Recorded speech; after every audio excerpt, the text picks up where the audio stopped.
Hey there, in this video we're going to take a look at how you can install beta versions of Anki. And why would you want to do that? Well, two reasons I can think of is one, you want to test newer versions of Anki and see if they work for your add-on or reporting bugs and so on.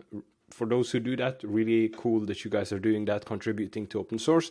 And then the other reason is maybe you want to see some of the features which are new, right? Maybe you want to try out, see what's going to be coming in the future, right? So let's head on over to betas.ankiweb.net and notice it's a plural, betas.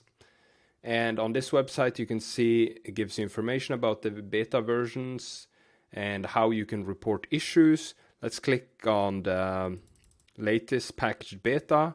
We get to this website. Here you can see a list of various versions. Depending on which platform you are, you're going to pick a different file. For me, I'm on Mac OS. I'm going to pick this one. And then I get the download file. And the process is the same as downloading it from AnkiWeb, the regular releases. But this one is going to be a beta, right? So you can see you have the version, and if you're on Mac OS you can drag it in here. Make sure that you're not replacing your current version but actually preserving it, so keep both. That's what I do. And then I recommend giving it a different name. You can see I already had it installed, but it's gonna be called Anki 2 when you install it here, because it's just appending a number, right? So yeah, that's how you install beta versions of AnkiWeb.net. The links for these websites are going to be in the description.